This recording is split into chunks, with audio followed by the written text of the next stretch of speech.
it has come to my attention that despite being rather a big fan of Steve Earle, I haven't really mentioned him in my video, so I think it's time for 5 essential Steve Earle albums. Before I begin, I'm not one of these music YouTubers that doesn't discuss politics, and I think Steve would hate it if someone tried to discuss his work without mentioning his passionate political views. So if you're put off by politics, please turn away now. However, then you will be missing out on an introduction to a great artist. Steve's career has gone on so many twists and turns, so many ups and downs. He started off with 2 very good, very pure country albums in the mid-80s. Then, unfortunately, as his heroin use started to get more out of control, he then did 2 rather heavy Southern rock albums. All these albums are worth a listen, definitely, but Southern rock isn't really my thing. Neither is undiluted country, although if you like your hardcore country, his debut, Guitar Town, is a belter. So I'm gonna jump in after Steve got clean in the mid-90s. So here are my 5 essential Steve Earle albums. First up, I'm going with Train Coming from 95. Now, if there is such a thing, this is his comeback album, because his next album, All Loud, Bouncy and Glorious, was very much seen as his comeback. However, that does kind of overshadow this brilliant, underrated country blues album. This album contains a few covers, but mainly songs that Steve had written throughout his career but never recorded. Guitar Town came out when Steve was 30. However, Steve had been performing and writing songs for at least 10 years before that, so he had a lot of songs in the bank, as it were. Highlights include Tom's Prayer, a hilarious tale about the bank robber, the heartbreaking Goodbye, Ben McCulloch, a wonderful ballad about the confused Confederate soldier, and a groovy bluegrass cover of Lennon and McCartney's I'm Looking Through You, which then became a bit of a staple for other bluegrass bands to cover. A very understated, enjoyable album. Second up, from 96. I feel alright. If trainer coming was Steve Earle quietly sneaking it back in, whispering in your ear, he's back and clean. This is Steve kicking the doors and walls down, shouting, I'm back, and my God, it's glorious. It's a big loud party record, but with some darker notes too. You've got the big bouncy opening title track, which is just the ultimate feel-good song, and in many ways the worst song that could outplay the second season of The Wire, but somehow it works. And then you've got something like South Nashville Blues, another song he wrote earlier about how, or at least how we thought his life was so enjoyable back in his terror days.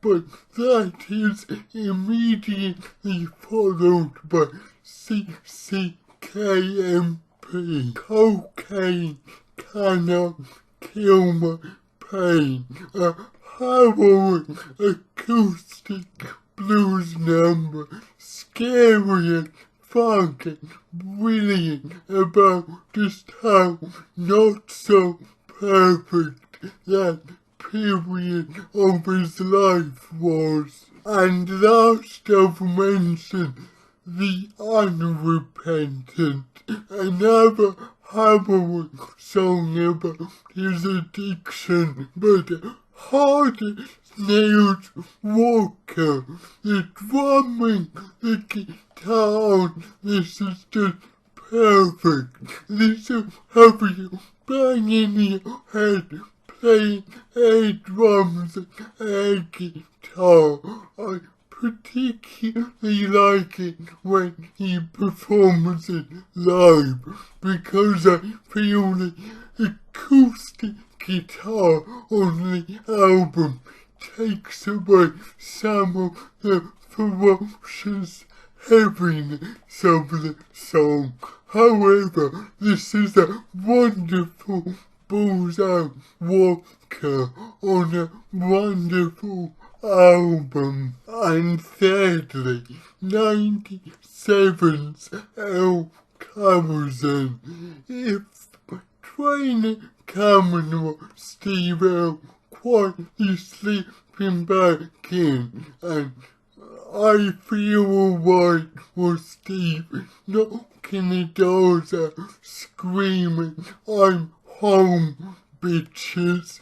El Corazon and Steve putting down a mortgage, establishing cruise control and making it very clear he's here to stay. It's a wonderful, long, diverse album full of intelligent, superbly written songs. It opens with Christmas in Washington, which is Steve's first big lefty statement. A wonderful song about all his heroes, Martin Luther King, Malcolm X, Woody Guthrie, all the greats. And then you've got the other all-out Steve Earle classic, Tiny Town, a crazy horse-esque folk walker telling the tale about a mentally disabled black boy who finds his way to a very conservative part of Texas. an intelligently written song with some great lead guitar work from Eric Ambel. And that's just 2 tracks. Every other track is equally good too. This is an excellent album. And fourth on this list, I warned you that politics would come. Here it is. I'm going with 2002's Jerusalem. Now, Steve Earle acutely aware that in 2002, shortly after 9/11, a lot of people in the genre country were putting up some statements he found rather objectionable. So Steve tried successfully to balance that all in one album. I think this balances shock and intellectual insight perfectly, and plus the songs are musically bloody brilliant on this album. The most famous or infamous song being John Walker's Blues, a very intelligent song trying to get inside of the mind of the Taliban convert John Walker lived. Again, Fox and Co. didn't understand the difference between empathetic and sympathetic, and thus they all shut their pants over this one song. And the big irony is it definitely isn't the most controversial track in the album. Just take the opening track, a wonderfully bleak Walker, Ashes to Ashes, with lyrics like, and I quote, every tower ever built crumbles. And what I think completes the album is the closing track, the title track, which is the Hope in the Pandora's Box, a kind of prayer how Steve wishes for peace in the Middle East. A wonderful way to finish a wonderful album. This stands the test of time and isn't just a knee-jerk political album.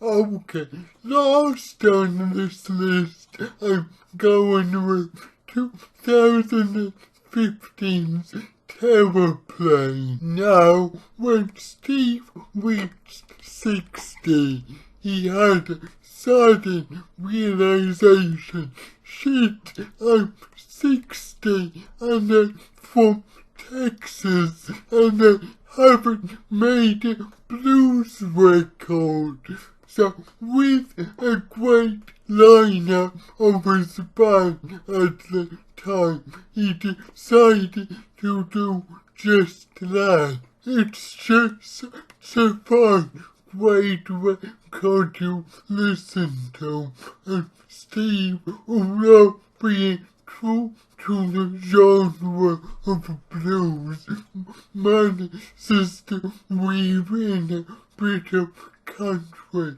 and makes it sound like him. Okay, maybe I'm biased, but I really enjoy this record a lot, and I think Steve waited till the right time, because it took him quite a few years to get the country crying out of his voice, which wouldn't have really suited an all-out blues album. But by 60, his voice was significantly uncrangy and wonderfully gravelly. That's perfect for blues. Okay, those were my 5 essential Steve Earle records. This isn't the definitive list. All his albums are bloody great. Even the albums I consider too country for me personally, I can also see are bloody great. However, I hope these will help you discover him if you haven't already. Why, thank you. Remember to like, subscribe, share this video on your socials. All that stuff really helps. Thank you.